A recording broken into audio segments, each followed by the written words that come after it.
Makanya kami tidak menjadi Kristen. Arab tidak jadi Kristen. Yahudi tidak jadi Kristen.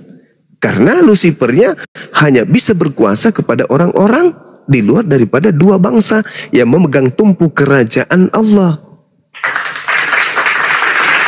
Kristen berdiri sendiri kan?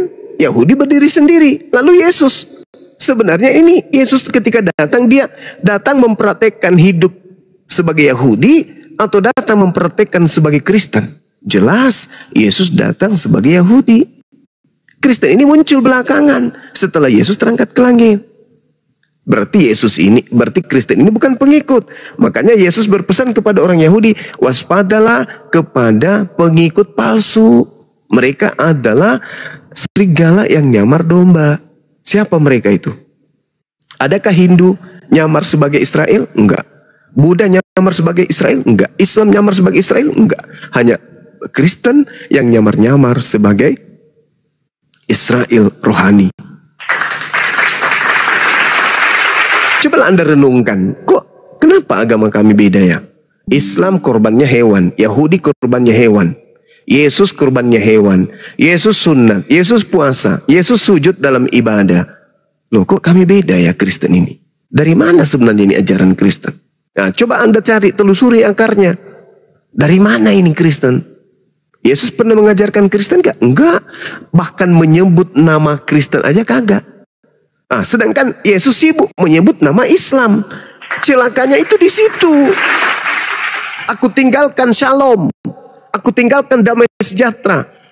Aku tinggalkan kemudian arena damai sejahtera. Bahkan Yesus sendiri mengatakan, aku adalah juru selamat. Berarti aku adalah juru shalom. Berarti dia adalah juru salam. Berarti dia adalah juru Islam.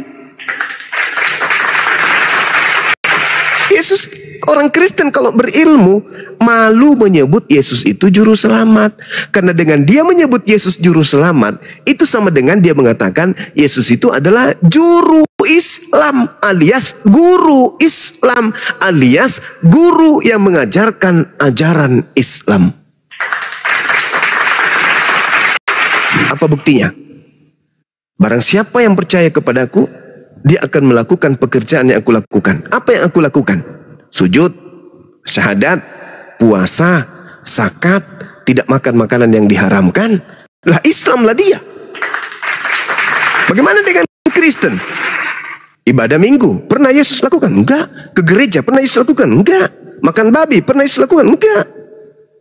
Jadi apa yang dilakukan oleh Kristen tidak pernah dilakukan oleh Yesus. Sedangkan di dalam kitab saudara 2 Yohanes 1 nomor 6 dikatakan dengan sangat jelas, barang siapa yang berkata di dalam dirinya ada Yesus, maka dia wajib hukumnya hidup sebagaimana Yesus hidup.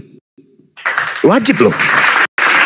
Berarti pengikut Yesus itu wajib hukumnya menjadi Yudaism. Karena Yesus Yudaism, bukan Kristen.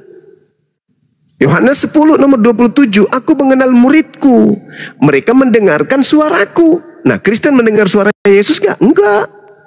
Berarti betul lah kata Yesus, aku diutus hanya kepada domba yang sesat dari umat Israel, jangan ke bangsa lain. Tapi pergilah ke bangsa Israel yang mendengarkan suara Yesus. Aku mengenal pengikutku, pengikutku mengenal aku, mereka mendengarkan suaraku dan mengikuti aku. Ketika aku angkat tangan, pengikutku angkat tangan. Ketika aku ruku, pengikutku ruku. Ketika aku sujud, pengikutku sujud. Ketika aku puasa, pengikutku puasa. Ketika aku sunat, pengikutku sunat. Ketika aku gak makan babi, pengikutku gak makan babi. Ketika aku sabat, pengikutku ikut sabat. Ketika aku menyembah Elohim, pengikutku menyembah Elohim. Ketika aku tidak merasulkan Paulus, pengikutku tidak merasulkan Paulus. Jelas itu, Bung. Jelas sekali, Bung. Kalau kita menggunakan akal. Masalahnya Kristen hanya menggunakan dogma. Kristen menggunakan doktrin. Jadi ketika kami berbicara dalam prioritas kebenaran, ya penghujat, penista, kamu tidak punya hak berbicara tentang Kristen. Jangan kau bahas Bible kami, jangan kau bahas Yesus kami, karena kau itu tidak ada sekolah, kamu itu tidak ada roh di dalam dirimu, tidak ada Roh Kudus dalam dirimu. Apanya itu alasan kayak begitu? Bukankah setiap manusia diberikan oleh Tuhan kita akal? akal kan yang menjadi standar. Kasihilah Tuhanmu dengan akal budimu. Kata siapa? Kata Yesus. Al-Quran mengatakan juga hal yang sama. Afala tatafakkarun, afala ta'qilun. Bahkan diawali dengan surah apa? Al-Alaq. Iqra. Baca. Apa arti baca? Pahami. Mengerti. Telaah. Uraikan, jelaskan. Itu Iqra itu. Makna dari Iqra itu apa? Jelaskan, uraikan, pahami, renungkan, jabarkan, uraikan. Itu Iqra. Artinya kita disuruh berilmu. Kalau kita disuruh berilmu, berarti kita disuruh untuk menggunakan akal. Nah, kalau di Kristen tidak boleh menggunakan akal. Celakanya itu di situ. Mana buktinya? Di Kristen tidak boleh menggunakan akal. Di dalam pengajaran Paulus, tidak boleh kemudian orang Kristen ini menggunakan akal ketika mereka memahami, ketika mereka menerima Yesus Kristus itu sebagai juru selamat mereka atau sebagai Kristen. Nah, bahayanya itu di situ. Ini yang ingin saya katakan kepada saudara, bahwa ketika berbicara mengenai kebenaran, sayangnya di Kristen itu tidak menggunakan pola akal untuk menakar sebuah kebenaran. Sedangkan kebenaran itu adalah hal yang sangat penting dan sangat wajib dimiliki ketika orang itu mengatakan dirinya sebagai orang yang beriman. Di dalam 2 Korintus berapa? 2 Korintus 10. 2 Korintus 10 nomor 5. Di situ dikatakan begini. Kami mematahkan, kami membinasakan setiap pemikiran manusia. Kami membinasakan setiap pemikiran manusia dan merubuhkan semua kubu ketinggian pengetahuan Tuhan. Kami menahan pikiran dan menaklukkannya kepada Kristus. Saya ulang. Coba Anda baca di 2 Korintus 10 nomor 5. Kami membinasakan setiap pemikiran manusia. Saya ulang. Kami membinasakan setiap pemikiran manusia dan merubuhkan semua kubu ketinggian pengetahuan Tuhan. Jangankan kemudian pemikiran manusia dibinasakan oleh Paulus, ketinggian pengetahuan Tuhan saja itu dirubuhkan oleh Paulus. Artinya melawan pengetahuan Tuhan.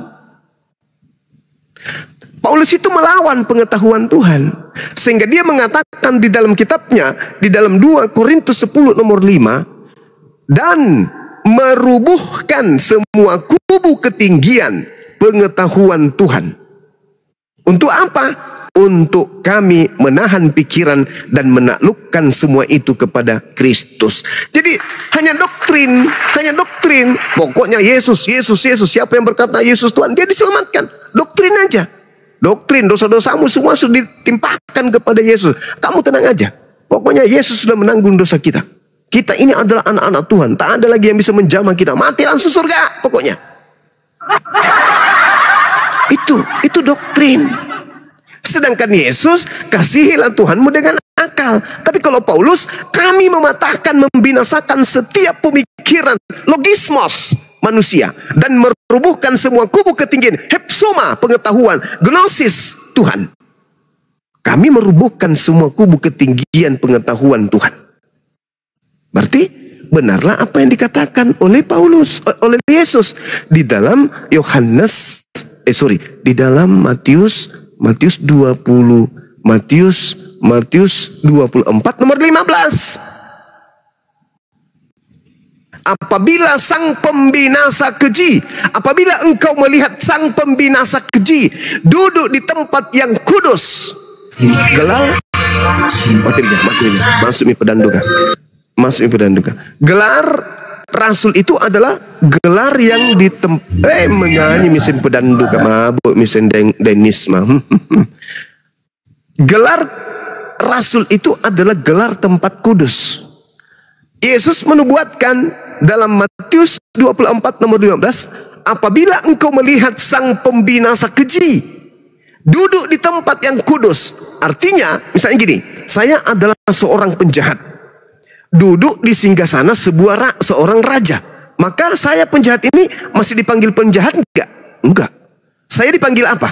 Ketika saya duduk di tempat raja, dipanggil apa saya? Dipanggil penjahat atau dipanggil raja? Raja. Saya dipanggil raja, Bang. Padahal saya penjahat. Begitulah yang terjadi kepada Paulus. Dipanggil rasul. Padahal dia adalah pembinasa keji. Kenapa saya katakan dia adalah pembinasa keji? Karena dia membinasakan akal manusia. Bahkan dia merubuhkan semua kubu ketinggian, hupsoma pengetahuan gnosis Tuhan, Theos. Dan dia mengatakan, Eichamatoletos. Apa itu? Kami menahan pikiran dan menaklukkannya kepada Yesus. Yesus yang mana? Yesus yang datang kepadanya. Akulah Yesus yang kau aniaya. Nah, kesanalah, ke Yesus itulah Paulus menggiring manusia.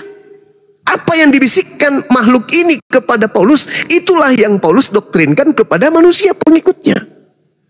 Sehingga pengikutnya Paulus ini tidak lagi mau membahas tentang Taurat, tidak lagi mau tunduk kepada hukum Taurat, tidak mau lagi tunduk kepada aturan-aturan lama, tetapi turut kepada aturan-aturan baru yang dibuat oleh Paulus. Makanya Yesus berkata, iblislah yang menjadi bapakmu dan kamu mau melakukan keinginan-keinginan bapakmu. Atas keinginan siapa kemudian Kristen menuhankan Yesus? Paulus. Mau enggak kemudian Bapa yang di surga kita menyembah Yesus? Tidak. Mau enggak kemudian Paulus kita menyembah Yesus? Mau. Mau enggak kemudian Tuhan yang maha tinggi ini kita makan babi?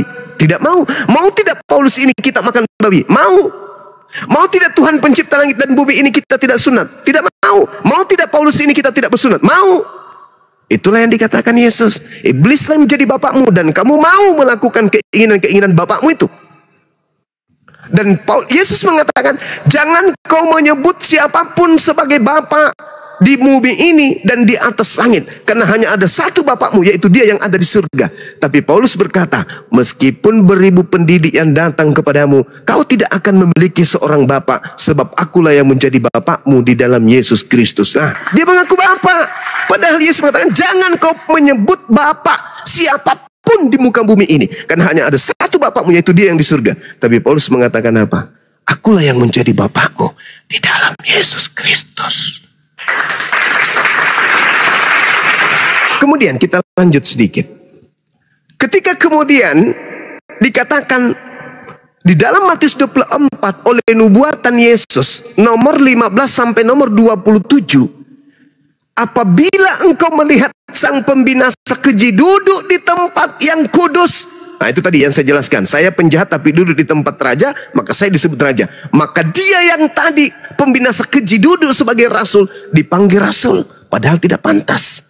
Seperti yang dinubuatkan oleh Nabi Daniel kepadamu. Apa yang dinubuatkan Nabi Daniel tentang sang pembinasa keji ini? Baca kitab Daniel 7 nomor 25. Apabila sang pembinasa keji itu datang, maka dia akan membantah perkataan-perkataan sang yang maha tinggi. Dia akan melawan hukum-hukum Tuhan. Dia akan merubah hukum-hukum Tuhan. Apabila ia datang, apabila sang pembinasa keji ini duduk di tempat yang kudus, dia akan melawan perintah-perintah yang maha tinggi.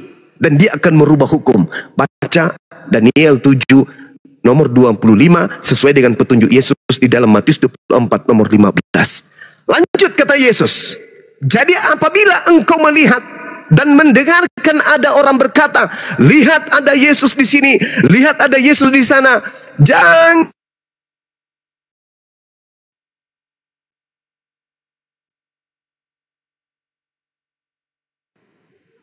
kena ribut. Kenapa diam? Sebab sedikit lagi. Sebab Yesus palsu dan nabi-nabi palsu akan datang dan akan melakukan mujizat sekiranya menyesatkan banyak orang dan menyesatkan orang-orang pilihan juga. Camkanlah, aku telah mengatakannya kepadamu.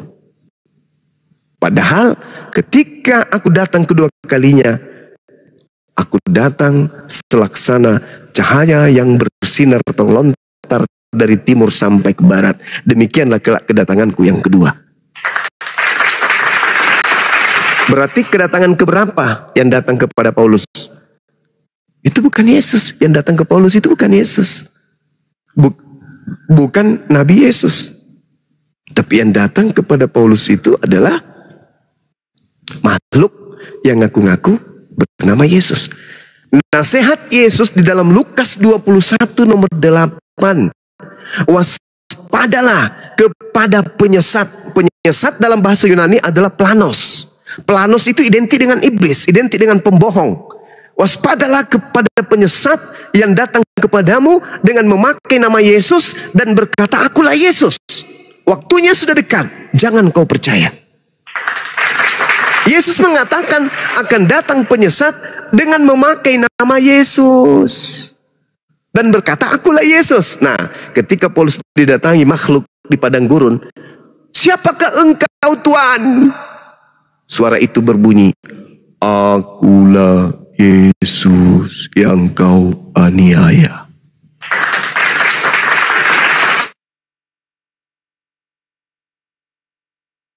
Ya paman, kadia, yang kau lihat itu apa? Aku melihat cahaya loh. Apalagi? Aku mendengarkan suara. Ada enggak jasadnya? Enggak ada. Entah. Bahaya. Ndek nara. Enggak ada jasadnya. Jadi yang kau dengar itu cuma suara. Iya. Dengan ada cahaya juga. Iya. Kata Yesus, Lukas 10:18. Aku melihat iblis jatuh dari langit, turun ke bumi berupa cahaya. Satu. Kemudian Paulus ketika melihat cahaya ini buta, dia buta. Nah, kita lihat di dalam Matius 12 nomor 22. Ternyata orang yang kerasukan setan itu tanda-tandanya buta. Paulus melihat cahaya, Yesus melihat iblis berupa cahaya. Yang paling kemudian masuk akal ketika malaikat berkata kepada orang-orang yang ada pada saat menyaksikan Yesus terangkat ke langit di dalam Kisah Para Rasul 1 nomor 11. Apa kata malaikat? Malaikat berkata kepada mereka, apa yang kalian lihat Yesus naik terangkat ke langit? Maka dia akan datang kedua kalinya. Sama seperti kalian melihat Yesus terangkat ke langit, demikian juga nanti kedatangan yang kedua. Ketika orang-orang melihat Yesus terangkat ke langit, orang-orang melihatnya dengan jasad. Kata malaikat, dia akan datang kedua kalinya, sama seperti engkau melihatnya terangkat ketika dia terangkat ke langit. Berarti ketika dia turun untuk kedua kalinya, dia lengkap dengan jasad. Sedangkan yang datang kepada Paulus waktu ke sini. Oke. Selamat malam Bang Yuman Ya, dan malam Jumaya. saudara, silakan. Sehat selalu Bang. Sehat selalu juga dengan Bang Jumaya. Iya, makasih. Oke lah, saya turun Bang ya. Baik Bang, baik. Oke. Sama doa kok si Juma. Kipas. Mana Bang Suma mana? Bang Suma mana Bang Suma? Ada itu.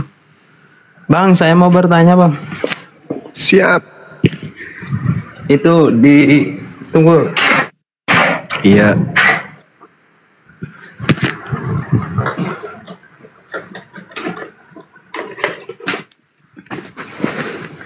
Bang, saya mau bertanya Bang yang mengenai itu. Boleh nggak Bang tunjukin ayat Al-Quran yang mengenai perintah-perintah Allah? Maksudnya? Ada berapa saja perintah-perintah Allah di Al-Quran? Perintah Allah dalam Al-Quran itu banyak. Coba sebutin dulu. Sebutin ada berapa macam. Perintah jangan berzina, jangan mencuri, jangan berdusta. Ya ayatnya Bang, ayatnya kan kita butuh ayat yang Ya, sebutkan aja dulu perintah apa. Iya, kalau di kita kan ada 10 perintah Allah, masa di situ Nah, nggak ada itu 10? Yahudi punya itu. Yahudi punya kok aku ya. Yahudi punya. Di situ kamu coba sebutin salah satunya, salah satunya. Yahudi punya itu, Bang. Iya, Bang, kamu coba sebutin salah satunya di situ, perintah Allah. Ada banyak dalam Al-Quran perintah larangan. Sesungguhnya Allah tidak akan mengampuni dosa karena mempersekutukannya. Makanya diperintahkan kemudian larangan untuk syirik, sembahlah Allah dan janganlah engkau mempersekutukannya dengan apapun. Itu larangan Allah tuh. Oke, terus lanjut lagi, Bang, yang berikutnya. Maksudnya? Iya kan, kalau banyak kan lanjut lagi yang berikutnya, nanti saya nyimak aja gitu. Larangan Allah dalam Al-Quran itu. Ini Anda ini mau ngapain sebenarnya? Anda mau ngapain? Ya, kan saya mau pengen tahu, Bang. Iya, yang satu-satu aja dulu. Di dalam Al-Quran itu Allah Subhanahu wa Ta'ala melarang kemudian kami umat Islam menyembah selain daripada Tuhannya Abraham, Ishak dan Yakub. Kami nggak boleh menyembah selain daripada itu.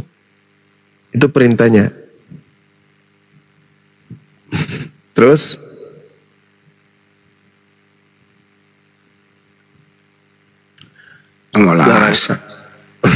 larangan membuat larangan kemudian menyembah selain daripada Allah itu adalah mutlak bagi kami umat Islam.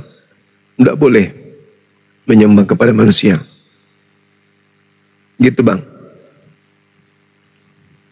100 Wala itu. tusriku bihi syai'a, dan janganlah engkau mempersekutukan Allah dengan sesuatu pun. Tidak boleh. Itu aja dulu.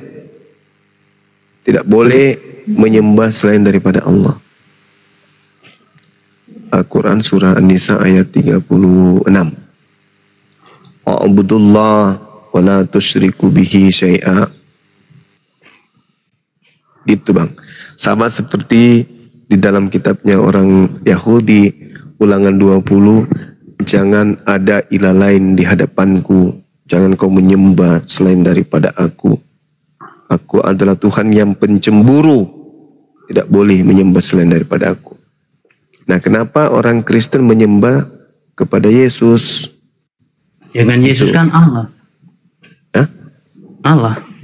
Siapa yang ngajarin? Ya kita kan punya kitabnya. Ya, yang ngajarin, yang saya tanya, yang ajarin bahwa Yesus itu adalah Allah, itu yang ngajarin siapa, Bang? Enggak usah tanya yang ajarin. Loh, Gak harus. ajarin pun saya tetap beriman gitu. Ya itu urusanmu. Itu urusanmu. Yang saya tanya, siapa yang ngajarin?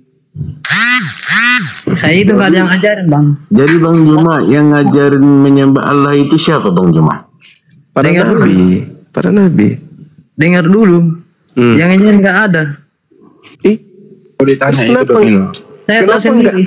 kenapa enggak ikuti ajaran Yesus? Katanya pengikut Yesus. Kenapa enggak ikuti ajaran Yesus?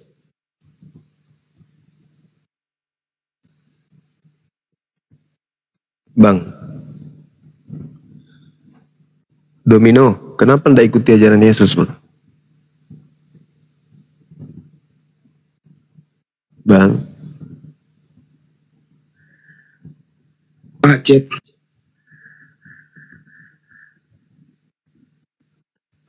Kan saya udah bilang, saya ikuti ajaran Allah. Kan itu kan Allah. Nah, Yesus di mana mengajarkan kalau dirinya adalah Allah? Karena Yesus kan begini kan. Jangan difitnah Yesusnya, Bang. Yesus mengatakan itu, akulah jalan dan kebenaran. Nah, itu bukan bapak dia. Dia katakan dirinya jalan. Dia bukan bapak. Gimana dong? Nah, Kena- kalau jalan di mana? Terus dia mengatakan juga akulah Alfa dan Omega. Adakah ayat itu yang lebih dari situ? Misalnya dari Al-Quran.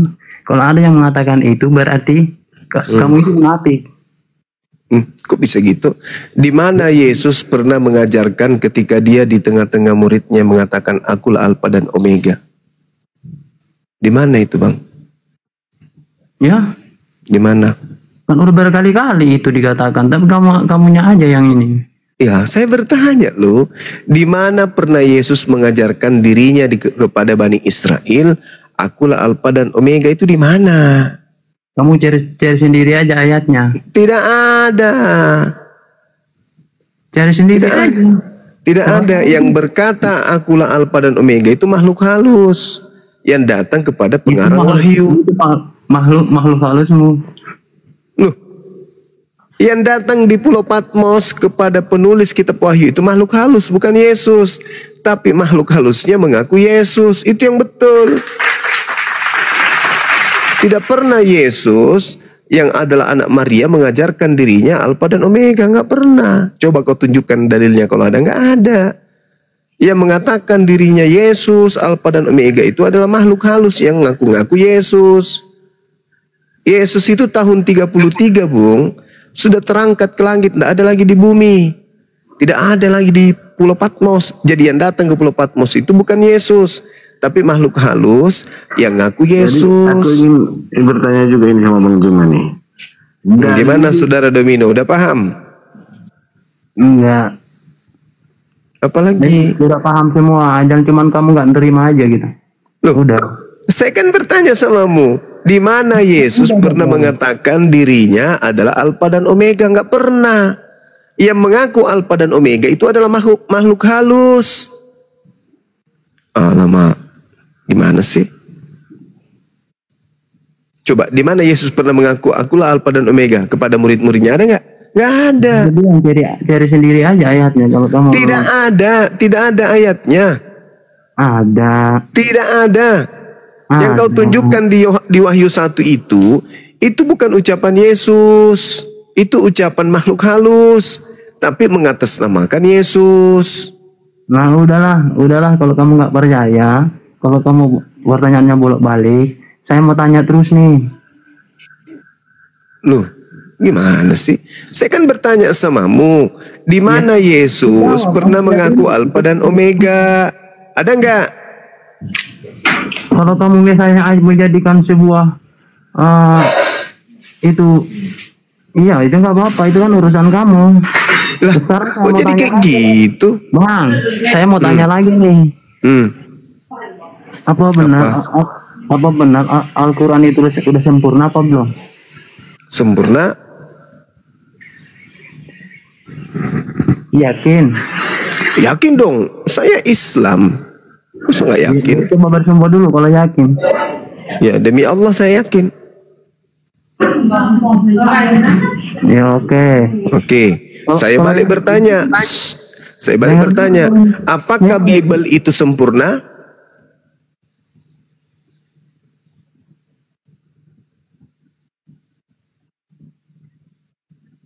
Ayo.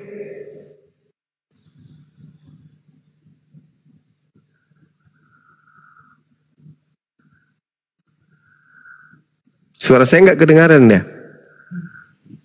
Berarti kalau misalnya sempurna itu berarti udah sempurna. Berarti nggak ada lagi ajaran-ajaran yang menyimpang. Betul nggak? Ya, Al-Quran saya mengatakan bahwa Al-Quran. Betul apa tidak? Tunggu. Kita harus tanya jawab dong. Tanya jawab kita. Jangan kayak gitu cara diskusinya. Iya. Anda bertanya kepada saya, Al-Quran itu sempurna. Saya katakan iya, sempurna. Al-Quran saya sempurna. Dalilnya jelas. Ya kan ya? Jelas itu. Iya, dulu. Nah, sekarang saya balik bertanya kepadamu, apakah kitabmu sempurna?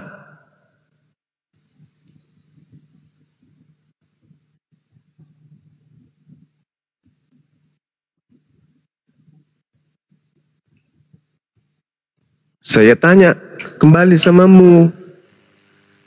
Ya kalau ini Bang, kalau namanya sempurna itu kan. Lo ditanya dulu, dijawab dulu sempurna enggak?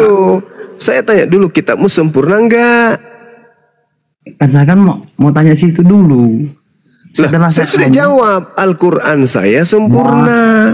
Sekarang saya balik nanya kepadamu, kitabmu sempurna enggak? Berarti setuju sempurna ya, setuju ya. Lah iya dong, Sekarang saya balik samamu. Kitabmu sempurna. Ya, Kalau memang sempurna.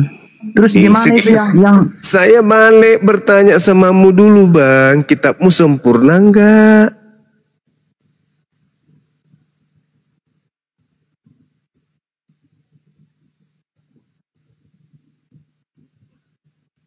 Bang, yang 77 golongan itu. Saya tanya dulu samamu, kitabmu sempurna enggak? Yang 77 golongan itu gimana, Bang? Kalau sempurna itu kan nggak ada namanya 77 golongan. Itu bisa jelasin nggak? Pertanyaan saya, kitabmu sempurna tidak? Lagi gimana? Yang 70. Kenapa kamu takut ditanya kitabmu kenapa? Nah, kan di situ kan yang bersumpah yang mengakui. Iya, nah, berarti kamu nggak mengakui bahwa kitabmu tidak sempurna? Nggak, saya kan lagi bertanya. Ya kan saya sudah jawab, kitab saya sempurna loh. Nah sekarang saya tanya balik samamu, kitabmu sempurna enggak? Golongan gimana tuh? Yang 77 golongan. Tidak ada hubungannya dengan kesempurnaan dengan 72 golongan, tidak ada. Yang saya tanya samamu, kitabmu sempurna enggak? Hubungannya. Nggak mau ditanya kitabnya, nggak mau ditanya kitabnya. Sekarang kalau saya tanya, kitabmu sempurna enggak? Jawabanmu apa?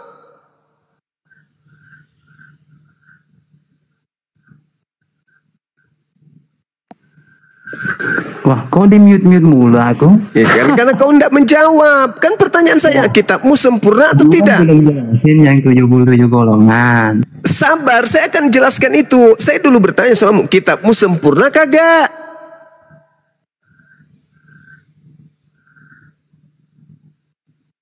Ini anak-anak dewa kok susah kali yang diajak diskusi baik-baik.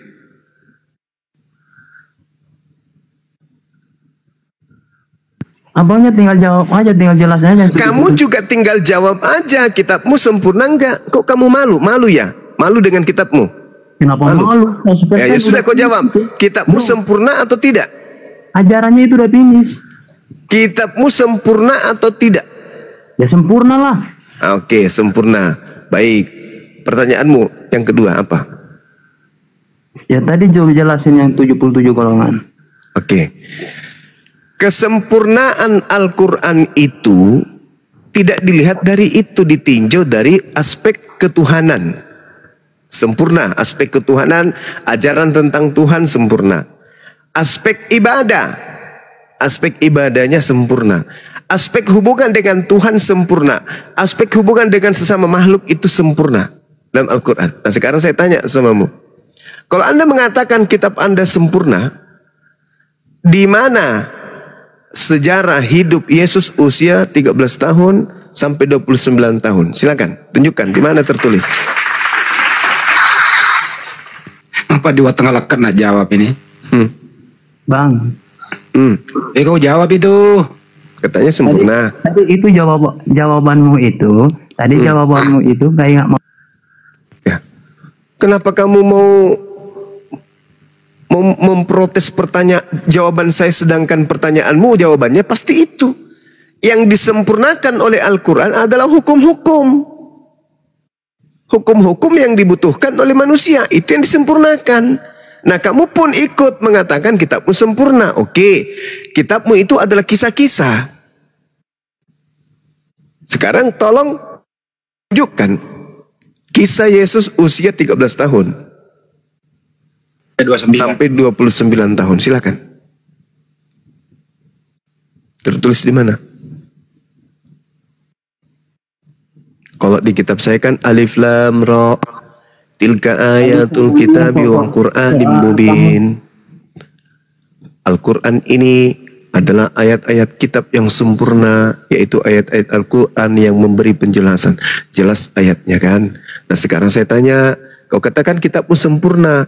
Kalau Bible ditinjau isinya, maka yang dilihat adalah sejarah. Nah sekarang pertanyaan saya, di mana sejarah hidup Yesus 13 tahun sampai 29 tahun? Tertulis di mana itu? Silakan. Enggak. Lu jawab dulu Bangke. Masing-masing kita bertanya, masing-masing kita jawab dong. Adil dong kita, kan Kamu gitu tadi Bang. belum jawab yang 77 golongan lari kamu. Tidak ada hubungannya dengan kesempurnaan, larinya ke situ. Alamak. Yang disempurnakan Al-Quran itu hukum-hukum. Bukan golongan-golongan yang disempurnakan, tapi hukum-hukum. Oke. Nah, sedangkan Anda sendiri mengatakan kitab Anda itu sempurna. Kitab Anda itu bukan kitab hukum-hukum. Kitab Anda itu adalah kitab sejarah. Berarti yang disempurnakan apa? Sejarah. Nah, mana sejarah hidup Yesus? Usia 9 tahun sampai 29 tahun. Ada enggak? Mana sejarah hidup Paulus? Usia 0 tahun sampai usia 57 tahun. Ya, Ada enggak? Kamu nggak tahu yang 77 golongan. Bahkan kamu tahu tapi kamu malu jawab itu. Nggak apa-apa. Ya udah turunin aja lah. Nah, kayak begini bocil. Kamu ke gereja ya, Dek. Ke gereja seperti biasa, pakai tangan pakiu, cerat, cabut, jilat. Gitu aja ya. Cari dulu ya warna kuning. Baru dijilat. Gitu, Dek. Supaya otakmu mungkin bisa sedikit kena strom. Al-Quran datang yang disempurnakan hukum-hukum. Kitabmu kok katakan sempurna. Kitabmu itu bercerita tentang kisah. Berarti yang disempurnakan adalah kisah. Nah, saya tanya lah itu. Halo, Mana selamat malam. Ya, Lam. Mana kisah hidup Paulus? Tertulis di mana kisah hidupnya? Selamat malam. Lam.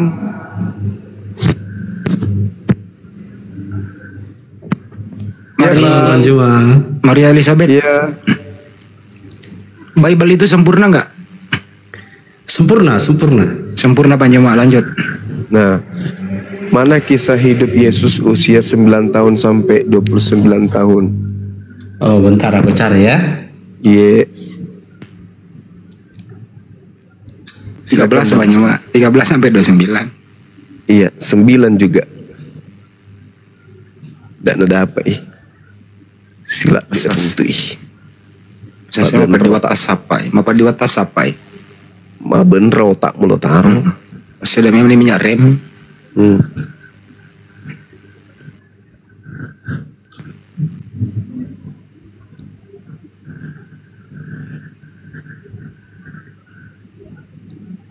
Pendeta aja pusing menjawab. Siapa tahu kita lalai belum pernah membaca ya.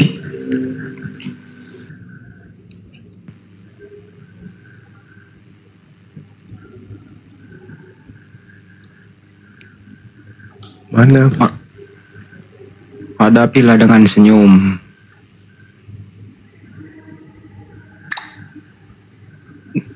Pak Merah Hijau katanya, saya jawab pertanyaan Bang Juma, ada di kitab Wahyudi. Wih, kok ada? Emang ada kitabnya Wahyudi? Ada aja lu. Lucu juga ini anak ini. Dia kan Tuhan tuh yang harus diteladani. Nah, kita harus tahu usia sekian ngapain aja, usia sekian ngapain aja, usia sekian ngapain aja. Nah, itu harus diteladanin. Daripada membahas Amsal di Bible, membahas Yehezkiel di Bible, lebih baik bahas apa yang Yesus lakukan usia segitu. Apa pentingnya marilah kita menikmati asmara sampai besok pagi karena suamiku tak dalam perjalanan. Apa tujuannya? Gak ada. Buah-buahnya dipegang, buah sakarnya bergoyang-goyang. Apa tujuannya dibahas-bahas kayak gitu? Mending bahas sejarah hidup Yesus. Kan dia Tuhan. Sebagai Tuhan yang datang ke bumi, kalian harus tahu ngapain aja dia. Yang harus dicontoh itu apa saja. Ini malah biji sakar yang dibahas. Lubang yang dalam, sumur yang sempit. Nah, ngapain dibahas kayak gitu? Apa manfaatnya? Nabi Lut tidur digauli sama kedua anak gadisnya. Apa tujuannya itu dibahas coba? Kenapa nggak bahas Yesus usia 13 tahun? Misalnya dia membantu bapaknya menjual lemari. Kan bapaknya tukang kayu. Pada usia 14 tahun, Yesus dibawa ke Vatikan membuat gereja dari kayu. Itu lebih bermanfaat. Ini sejarah kisah Tuhannya hilang. Di umur berapa, dia bangun jam berapa, waktu dia mau jadi tukang kayu, peralatannya apa kan gitu. Umur lagi seru-serunya itu adalah usia 13 tahun sampai 29 tahun. Itu seru-serunya itu. Ya, itu adalah usia di mana orang itu sangat produktif dan sangat aktif. Mana tahu pada saat itu dia lagi melatih sepak bola kah? Atau badminton? Atau ngajar orang renang kah? Atau jangan-jangan masa itu betul masa puberitas. Berumah tangga kah dia? Punya anak, punya istri, menikah. Kenapa hilang kisah itu? Apakah dia nanti jadi Tuhan di usia 30? Terus usia sebelumnya ngapain aja? Oh, nggak penting itu. Tuhan lo ini masa nggak penting sih? Masa 13 tahun sampai 9 tahun itu bukan masa cepat, itu lama itu. Ngapain aja Tuhan Anda usia itu? Jadi pelatih renang kah? Atau apa? Penari balet? Atau apa? Atau dia ini jadi tukang cukur, buka salon atau apa gitu? Masa nggak ada kabarnya? Sementara kalau bahas sakarnya seperti sakar keledai kuda. Keledai apa kedelai? Kedelai. Sakarnya seperti sakar keledai. Kedelai. Hah? Ngapain yang kayak gitu-gitu dibahas? Tapi ada jawabannya Banyuma. Seandainya tidak mengingkari Injilnya Barnabas, ada di sana. Tapi dia ingkari, hilang itu sejarah. Nah itu dia. Mana bang? Ayo bang, masa seorang Kristen tidak tahu kisahnya Yesus? Tuhan sendiri. Nggak ada jawaban, nggak ada di sini. Nggak ada. Aku lihat.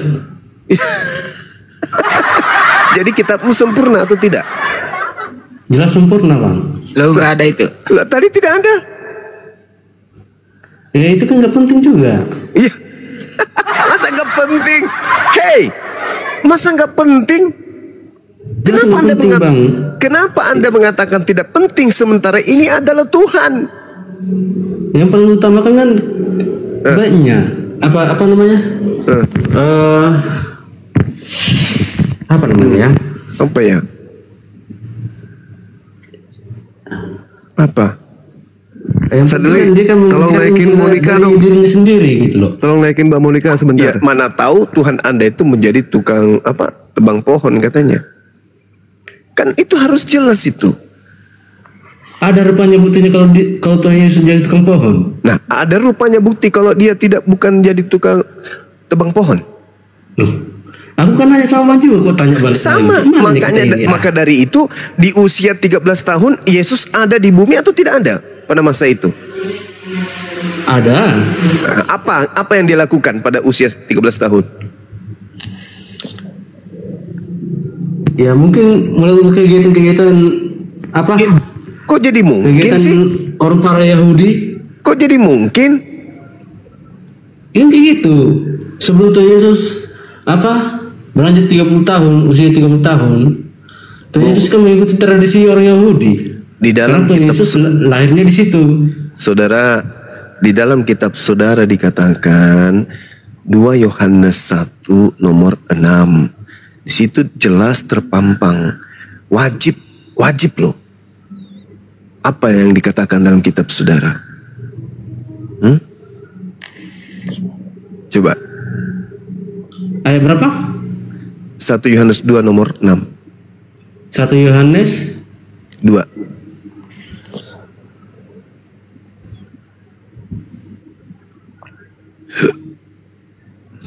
Ayatnya Nomor 6.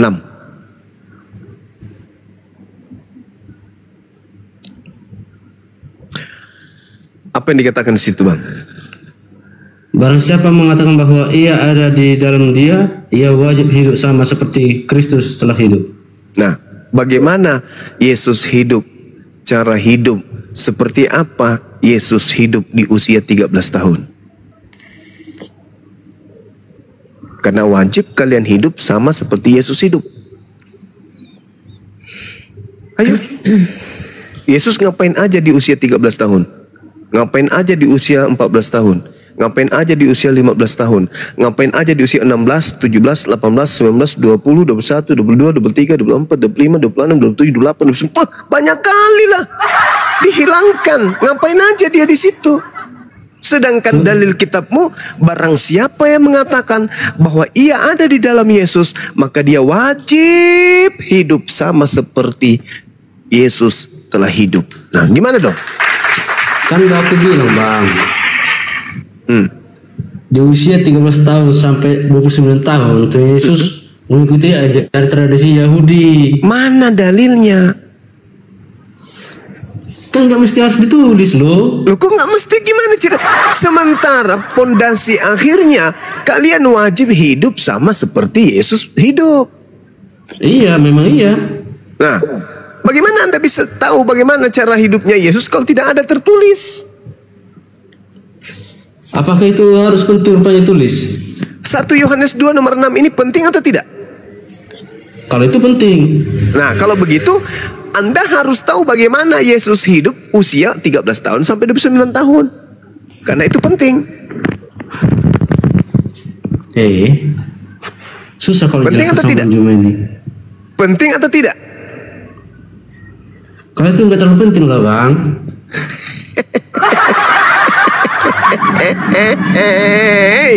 Saudara Tertawa ini sepuasmu, Bang. bukan Anda lucu gitu loh. Anda diwajibkan hidup sebagaimana Yesus hidup.